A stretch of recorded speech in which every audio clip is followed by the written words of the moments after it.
This is Desmond Johnson on the Bleav and Carolina Panthers podcast, here on the Bleav Podcast Network, the #1 podcast network for professionals. Do you Bleav? If you enjoy the show, please subscribe and rate the show on iTunes. We're available in your favorite directories: iTunes, Spotify, Google Play, Stitcher, Luminary, and TuneIn. You can also find us at Bleav.com and at Bleav Podcast on Twitter.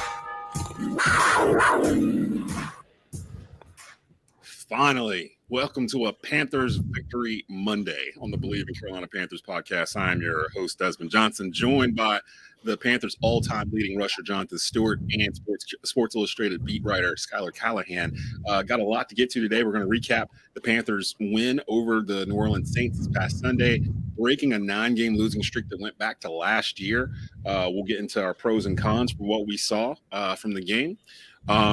And a little bit more, you know how we do here on the Bleav in Carolina Panthers podcast. But before we get into the meat of everything, let's get in a word from Bet Online real quick. Bet Online is the fastest and easiest way to wager on all your favorite sports, contests, and events with first-to-market odds and lines.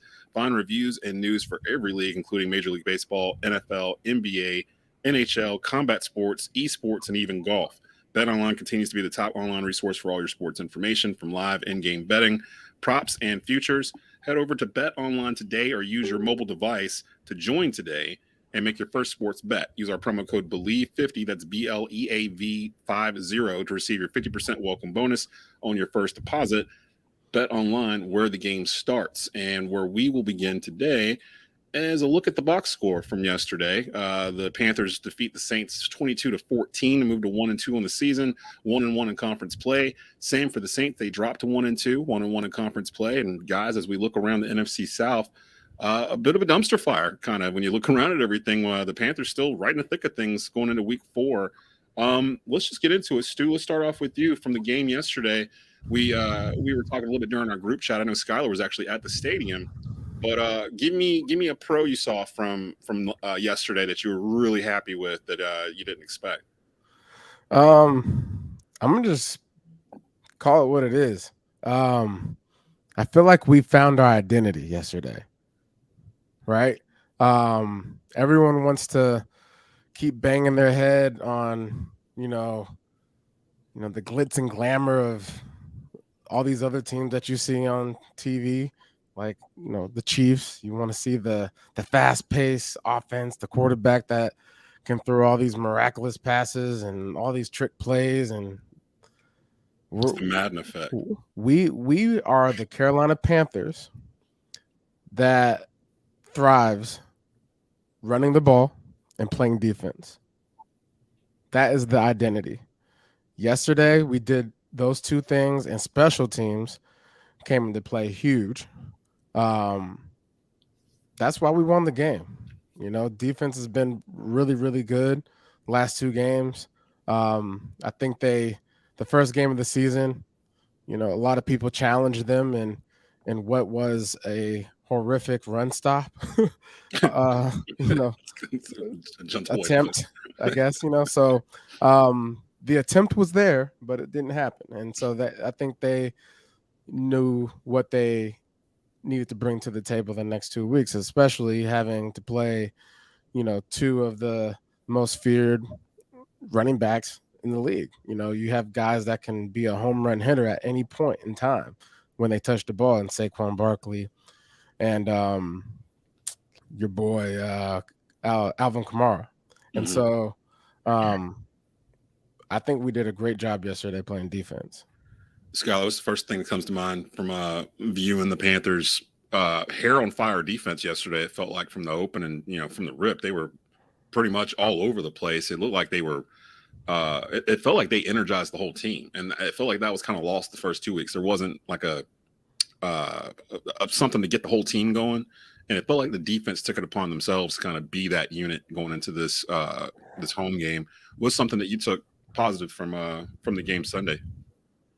Well, one thing I'll kind of steal it from Jay Stu here, because he sent it in our group chat, and this was during the game, and everybody needs to play like Frankie Louvu. Yeah, and I feel like as the game went on, you kind of felt everyone kind of take that energy that Frankie plays with and take it to a whole new level. Like, there was guys out there like Derek Brown laying out for an interception. Like, I mean, he almost had one to play before. I mean, that was just really cool to see that happen, especially on back-to-back plays like that. But I think outside of that, I would say discipline. I know a lot has been made about how this team has kind of shot themselves in the foot time after time in these last 2+ seasons. They only had 4 penalties for 40 yards. I mean, that's incredible. I think there's 2 or 3 occasions where the Saints lined up to act like they were going to go for it, and then they either called timeout or took a penalty or whatever. Good discipline by the defense. And you could say the same thing for the Panthers when they were on offense. They did that a couple of times as well. You didn't see Ike Ekwonu, a young left tackle, jump when he knows that they're just trying to draw the defense offside. So discipline, energy, and just the fact that they went out and made extra plays like the field goal block, stripping the ball. Laviska Shenault, I know everyone wants to talk about the 67-yard touchdown, but he set that up with that big 33-yard return. So I just think them actually making a few plays here and there that they normally wouldn't was a big factor in the game as well. The main thing for me, and we've been talking about this really since opening week, how we wanted the Panthers to play, and then we were kind of waiting for them to do it, and they just didn't do it. And I don't know if they stumbled upon this on Sunday, or they realized that they could actually do this based off of the personnel they've assembled over the past 2 years. But the first thing I see when I'm looking at the box score, Christian McCaffrey, 25 carries, 108 yards, 4.3 yards per carry. That's literally the blueprint. If you've got a dude like CMC, that was my key to the game Friday. He needs 20 to 25 touches a game to make this relevant, because then it's complementary football at that point.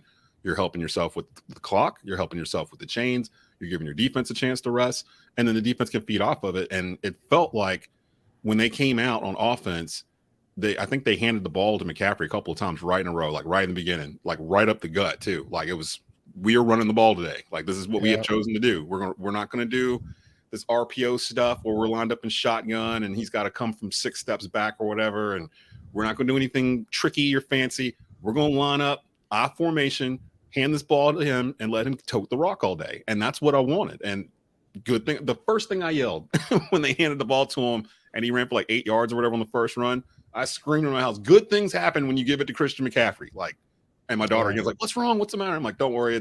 You want to know what I did when I saw them go back there and he was back there in the backfield in single back, I formation, whatever they was going on. Yeah. I was taking a sip of beer. Like about time. About time. I can just sit back and watch a game now. Let's just work. Just do work real quick. Just worrying why, and the whole RPO thing from last week, the whole thing with Dan Orlovsky and all that stuff. I started thinking about it after we were done with that episode, and I was like, why are we even running RPO? Baker Mayfield's not a threat to run. Like, RPO only works when the quarterback is a threat to actually run in the option. Baker Mayfield probably ran out of it like twice, like out of the 2 games that they were running it. And they were running like exclusively for a bit. So I don't know necessarily if he was right or wrong or whatever, but I did notice, and I texted you guys, they did not try to run RPO at all yesterday. Like it felt like they just took it out of the playbook. Anything that was lined up in that kind of format, usually it was McCaffrey going out the backfield or to help block the blitzes or whatnot. They didn't really try to get fancy with any of that kind of stuff. They just stuck to their game plan, and it worked. I mean, it worked. So, I mean, hopefully they take that lesson and they apply it to the next week and then the next week. Because I don't want them going backwards, and when they come out with 15 RPO plays first quarter. I think what we saw yesterday was, Baker's struggling. He knows that. We know that. So if your quarterback's struggling, go back to the basics. Run the ball. You have a running back of a century or of a lifetime. Yeah. Christian McCaffrey. Make the team lean on him. Make the team lean on defense. And then special teams, make something happen. Be special. That is ultimately what every team does. I mean, you look at all the great teams that have played in Super Bowls, like defense and running the ball to get you there. You know what I'm saying? It doesn't take. I mean, there's been some terrible teams and that have won Super Bowls, like as far as like quarterback play, right? Oh yeah. So it makes it that much sweeter when you have an offense that is ran smoothly through a quarterback right now, what Carolina Panthers need to do is say, hey, Baker, we don't need to rush you. We need you to just manage. We'll manage the game. you. Yep. We'll manage you. And then next thing you know, it's November. And then all of a sudden, you got Baker Mayfield. I'm ready now. You feel me? Whatever the offense, you learning it and all that kind of stuff. Gelling. We have Christian McCaffrey. So run the ball and play defense. It's not that hard. That's my thing. Yeah, it's they made it more complicated than it needed to be. Like, right. Just take it back to basic peewee high school football. The teams that can stop the run and run the ball more often than not are going to win more than the ones that don't. The ones I see that are in these spread offenses or whatever, they want to be the greatest show on turf, and they got a bunch of 17-year-old kids running around. It hardly ever works. And the thing is, man, we have a lot of season left to where we can be that. We have that many weapons on offense to where we can be exactly that. And those are when, at some point in the season, you don't want to reach your peak, but at some point you want to reach your peak at the right time. And that's going to be November, December, late November, December, get into those playoffs. Now you're running at full high speed, and everybody that thought they had an answer for you all of a sudden doesn't have an answer, so we ain't got to show all of our cards right now. Schuyler, what did you hear regarding we had some injuries in the game. I know that Dante Jackson and CJ Henderson both had neck injuries, I believe, but they both came back in the game, if I'm not mistaken, before the day was over. What did you hear regarding that in the post game, and how are they doing? Yeah, they came back, and it looks like they're both going to be able to play this week against Arizona. At least that's what Matt said in his press conference today. So we'll know more probably on Wednesday, but I would assume, the fact that they came back is encouraging. I think really more so it's probably the hamstring that's going to be more concerning for Dante than the neck.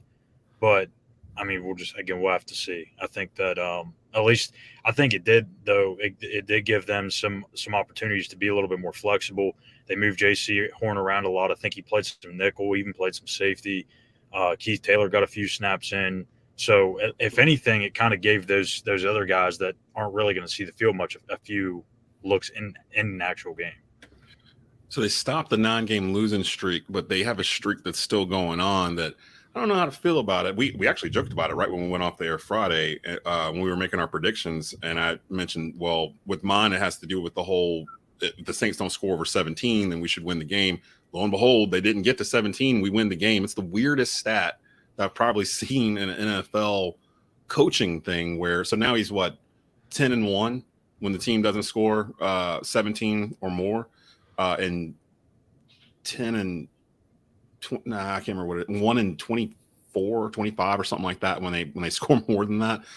With the Arizona Cardinals coming to town this Sunday, 4:00 kick. I think it's a 4:15, 4:20 kick, something like that. Which I thought was odd too. Normally, if a West Coast team's coming over to play on the East Coast, it's still going to be a 1 p.m. game. Kind of gives the East Coast team an advantage for them traveling. But for whatever reason, this game, and I think the San Francisco game too, they're 4:00 games. And I assume that's for TV. I assume they want more people on the West Coast to watch those games. Yeah, the viewership. Yeah, so everybody gonna be at church, so they got to make sure they get out of church. Let the kids get out so we can watch these games. I'm not worried. Are y'all worried about Arizona? Like everyone's all like, "Oh, look at the schedule." I was kind of looking at it after the game, and we beat Arizona last year. Wasn't that the game where we lost a bunch of players? Hey, man, listen, that was last year. I don't want to hear nothing about last year. That's true. But I will say that every game you need to be on your seat, right? Because I feel like this is one of those years, man. Teams that you expect to win a game, you can throw that out the window. Yeah, that's the perfect way we gonna make these 10 wins. Yeah, we're still on that train. We're still on the double-digit train. It can still go down. They did have to start winning some games first for it to happen. So luckily, they decided to get up and do that. I was very impressed with the defense looking to cause turnovers, because I know they had 2 interceptions and a fumble recovery for a touchdown, but Shaq Thompson got hit in the numbers. Somebody else almost had an interception. I can't remember who it was, but it could have been worse than what it was. Panthers, they just played a good game. It's been a long time since I can sit here and say that the defense and the offensive game plan matched up, based off of who they were playing. Normally they'll put something together and it doesn't fit against whoever they're playing, and then they have to abandon it. It was very good complementary football. Outside, obviously, the offense not going exactly what they need to do every time. That was probably the most complete game that we've seen. Because even when the passing game wasn't going, they were still running the ball at will. They just weren't finishing the drives. So, I think kind of one of my other bright spots too is Eddie Pinheiro. This dude just comes in and hoping that the Panthers are hoping that he's good enough, right, to get them through the season without Zane Gonzalez. He's been perfect. 45, 44, 48-yard field goals, that gives you confidence, not only from, the special teams coach, but from Matt Rule and everybody else that, hey, if it's 4th and 7 and it's a certain area of the game, we don't necessarily have to punt it. We don't have to risk it and go for it. We can kick the field goal. So I think Eddie Pinheiro is kind of an unsung hero too. So and our punter, man, Hecker. Man, that dude's rough. Yeah, I never thought that boy right there is he might be the MVP. That one punt, my gosh, he was punting from his 10 or something, and the ball came down at the 20 or something on the other side of the field. I was oh my god, was that an 80-yard punt? What did he just do? He'll be our special teams hero. Yes, sir. Every week. So I left the house after the game because I have Sirius satellite radio in the car, and I was driving around and I can listen to all the games. I like listening to the radio broadcast, and I was listening to that Green Bay Tampa Bay game. It sounded almost unwatchable from listening to it. It sounded like Rodgers and Brady were having an old man duel. They were completing stuff, but they just couldn't score. And Green Bay, 14-3 felt like that was going to be enough, to win this game. And I almost caught myself feeling sorry for Tom Brady. Almost, because all of his players were gone. Dude, no lie. I was feeling sorry for both of them. See, I was man, they don't deserve this. I can't do that. They don't deserve this. Tom Brady's crushed my heart too many times over 2 decades for me to give him any kind of sympathy whatsoever. You at least felt bad for Aaron Rodgers.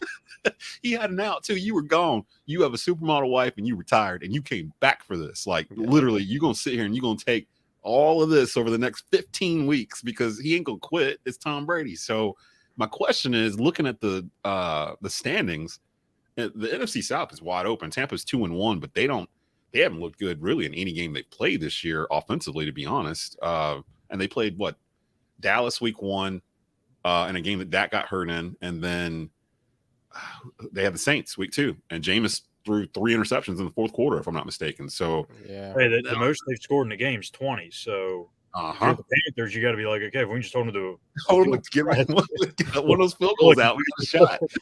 Yeah. But what's even crazier, I looked this up last night and I was like, there's no way this is true.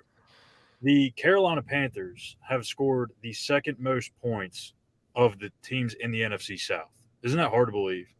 Wow. You know who scored the most in the NFC South? It's the I'm looking right now. It's the Falcons. Yeah.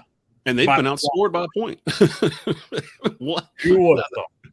That's crazy. Yeah, the Falcons have scored 80 points over 3 games. The Panthers have scored. Well, no, let's see. This says I'm looking at the Panthers. Oh, no, you're right. The Panthers have scored 62 in 3 games. The Saints and the Bucks have both scored 51. I'm not scared of any of these teams. One way you can look at it, man, the sky's the limit. It's wide open. It's wide open in this division because everyone kept pointing at Tampa because that's what they know, and nobody wants to bet against Tom Brady. But I was sitting there looking at the division like the Bucks are dependent on a 45-year-old quarterback, and they have no interior offensive line. Dudes are missing on the outside. Stop calling him. Just call him Tom Brady, please. I'm not lying. He's 45, but he's still Tom Brady. This man he's done too many things for football. He's done too many things for football for you to just be up there calling him the 45-year-old man. I'm 44, so I'm not trying to insult the man. That's some perspective right there, man. He out there taking a beating. No, like I said, it hurts to go to the bathroom for me in the mornings. I can't imagine what he's feeling like the day after yesterday. He's probably you know what everyone's been saying too over the last like 2 years when the Panthers, like last year when they got the Saints early, right? And all the excuses were, the Saints weren't healthy, they were beat up, they have all this and that. Look, I know the Saints had a lot of guys limited throughout the week and were questionable leading into the game, but a lot of those dudes played.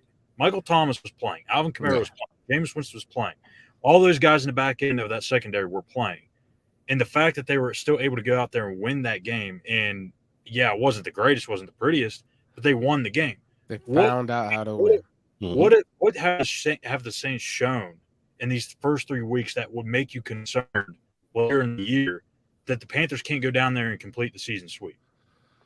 I didn't feel like in awe of their offense or anything. Everybody was like, oh, they got all these wide receivers. And I feel like I know Jameis enough where I was like, Jameis will give you one somewhere in the game. He's going to give you one, and then he's loose with the ball anyway. If you look at his numbers, like every week he finishes with good numbers. The problem is a lot of those numbers are coming from fourth quarter. Having to bounce back in the fourth quarter. Garbage time. He's got 890 something yards passing, and 600 of those are in the fourth quarter. Probably. I don't know. Don't count me on that. But it's what it sounds probably not far off. I mean, I think you're right. Actually, that sounds right. Pretty much his whole career has been kind of built on that. He in the first half, I think he was barely over 100 yards, if that. I mean, for the first like 3 quarters of the first half, he was like at 60 or 70 yards. So let's get back to the Panthers defense right quick. Yeah. Marquis Haynes. Yeah. Marquis Haynes. What do you think his 40 time is? Just off the rip. I bet he could beat Peyton Manning and Tom Brady. He was running 4.4. He was definitely probably running a 4.4 on that return, right? Yeah. At some point. My man was moving. Trucking down the field. He saw the end zone. But I'm getting back to this because these are the moments that you look, if you're going to the locker room after a game, you're going up to Marquis Haynes and saying, boy, you was moving. Mm-hmm. I mean, you like, and just the vibe, the camaraderie, that's where you start to channel, a winning edge within your locker room, right? Yeah. Guys are excited to play. Guys are excited to come into work today, a victory Monday, to watch film and to make fun of Marquis Haynes and how he was running and how he was moving so fast. I ain't never seen you move that fast. You ain't moved that fast since whatever. Since we said we had Krispy Kreme donuts in the cafeteria. I don't know, but I'll slide in right here real quick because it goes along with it. Burns actually said that he never saw Derek move that fast unless it was for a burger or something. See? But those are good things that you want to hear your teams talking about. Yeah. You know what I'm saying? And I love it because right now, going back to identity, you got to have fun. Right. Games got to be fun. Defense was flying around. I mean, seeing J.C. Horn come off the edge on that blitz, jumping up in the air, it was like he was just playing free. And just playing with pure instincts. Guys start having, Derek Brown. He looked like he knew what he was doing, catching that ball. We haven't even heard his name in like weeks, it feels like. And all of a sudden he was all over the place. All over the place. And whatever was, told to these guys and throughout the week last week, keep that message going. You got to stack that message, stack the wins, stack the preparation, and just keep building. I love it. The perfect example of that, what you're saying, Stu, is right here in-house with you, the 2015 Panthers team. That team looked like they had the most fun out of any team I can think of. It snowballed like all year when it got to the point where you guys we really started the whole celebration thing. Yeah, Cam the whole dancing, team celebration. Cam dancing in the end zone, hitting. Yeah. And then Cam getting flagged for it and everything. And the next thing you know, the following year, they're encouraging all of it. Everybody's doing it. Everybody's got synchronized dances and all kind of stuff. Like, oh, you can't do this because it's different. It started in Charlotte. The fans love it. It started in Charlotte. I want before I move over, because I got a couple of there's some questions from fans that are watching right now that we'll answer real quick before we get out of here. I want to give a shout out to Matt Rule, because we've been hard on him the past couple of weeks, and he had been adamant that they were still engaged and that the team hadn't given up and they were close. Maybe he was right, but it was hard to kind of believe from the outside looking in that these guys were still focused and listening to him. Yesterday was kind of proof in the pudding that, yeah, they're still in. They're still buying what he's cooking, like Desmond. I just want you to know I'm proud of you. I still there's still a room back in the back of my mind. Man, we still got this whole. I'm glad you're getting off of that wagon. Get off that, cut that wagon loose. I want Matt Rule to succeed. I do. I'm not one of these guys that are rooting for his failure, because I see people that are like, is it wrong that I'm rooting for us to lose so we can get Matt Rule out of here faster? I'm not one of those guys. Yeah, I don't buy that at all. Whoever they are, that you're wrong. Don't do that. Get off the bus. Like, we don't need y'all. I want Rule to succeed. I want McAdoo to succeed. I want Baker Mayfield to succeed. Like, I mean, I'm a Panther fan. Like, I don't want them to bottom out. Like, I feel like we already did that. Like, we should see some results at this point. And now I'm looking at the schedule like, okay, one game at a time. We got Arizona coming in here. Next 2 games are at home.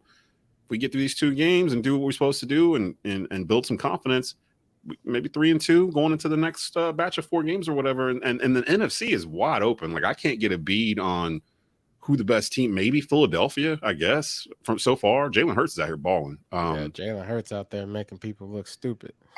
Honestly, I wanted him too. I wanted him here. The year he came out, he was in the second round. I was like, they should get Jalen Hurts. He's a coach's son, so I'm like, he would be pretty, nice to just kind of plug into what we're doing. And then Philly got him. But looking at the rest of is there an NFC team that stands out to you guys besides the Eagles? I'm sitting there looking around. All of the NFC North is 2-1, but they haven't looked all that sharp either. Minnesota. But they haven't looked. When you look at this stretch, like, we've talked about this stretch for how many shows now, where like these first 3 or 4 games, they're gonna have to go 3-1, 2-2. But you look at the stretch now, and it doesn't look as daunting as it once did. Like, right? I mean, Arizona's not played well. San Francisco has got Jimmy G, and obviously their offense is in limbo. Yeah. He's stepping out. He's stepping out of the back of the end zone like your boy. Yeah, he did. Like your boy Orlovsky. Yeah, he did. Coming to Charlotte in 2 weeks, so we got Jimmy G coming. I think that stretch of games is a little bit more manageable now. When you look at it, it's not as daunting. Like LA, that's a tough game, but Tampa Bay's not a guaranteed loss, I don't think. Like, that may not be a tough game with the Rams. I mean, they're 2-1, but they've been outscored in those 3 games, 70-61, and then Stafford got something going on with his elbow. Like, they're all these teams. Yeah, he's always got something dinged up or whatnot, but he'll play. But just overall, just looking at the NFC, the juggernauts are in the AFC. The flashy teams are over there. The Bills, the Chiefs, all those teams. Miami came out of nowhere really, and they're playing really, really well. Real quick before we get out of here, someone from Facebook was asking this question. I think it's kind of interesting. Just based off of Baker Mayfield's stats up to this point, what is the possibility the Sam Darnold start when he comes back? I would say no. I don't think he would. I think injury would be the only way Darnold would get to play. At this point, why would you go back to him? Why is that even a question? When did they send that question in? It was a little bit ago, about 20 minutes ago. But but still, though, it's kind of like I kind of get it because they did split those first team reps with them in the beginning of the year. Listen, like it was even, but we all knew the deal. No, it's like Baker Mayfield is the starter. He is the team starter, and the only way that happens is if someone gets hurt. If they start switching these dudes back and forth, then we're gonna start losing. Yeah, and then then our identity will be back in the arms and I'm gonna be jingling the keys and turn on the fire Matt Rule bus again. Like right now, it's parked in the parking lot, and it's not even on. It's idle. It's just chilling. But leave that thing on idle.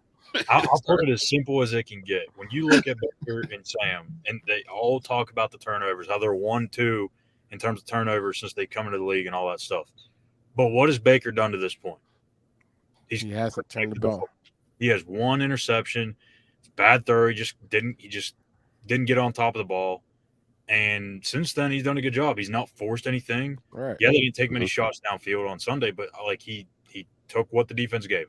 Right. And stats may not be good, but if Sam's out there, the stats are probably going to be the same, except for you're probably going to have 2 more turnovers. So I think you just roll with what you got. And especially as close as these games are, turnovers definitely, as people can see, they definitely matter. Yes, absolutely. You can be 1 turnover away from losing or winning a game. I think this.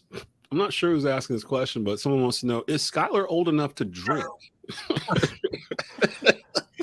Dang.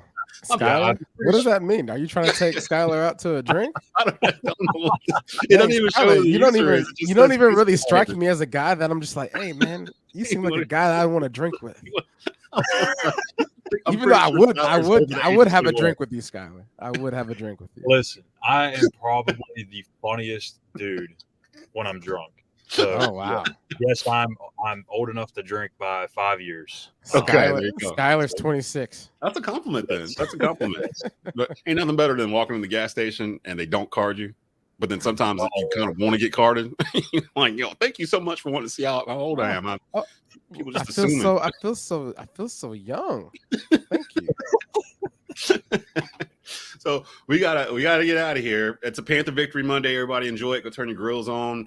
Hey, tell them you ain't coming to work Tuesday because the Panthers won on Sunday. How about that? We're just gonna start that new tradition and get that going. Panthers, Cardinals, this Sunday. It's a late kickoff. We'll be back. I think Thursday. We'll be back with the preview for that.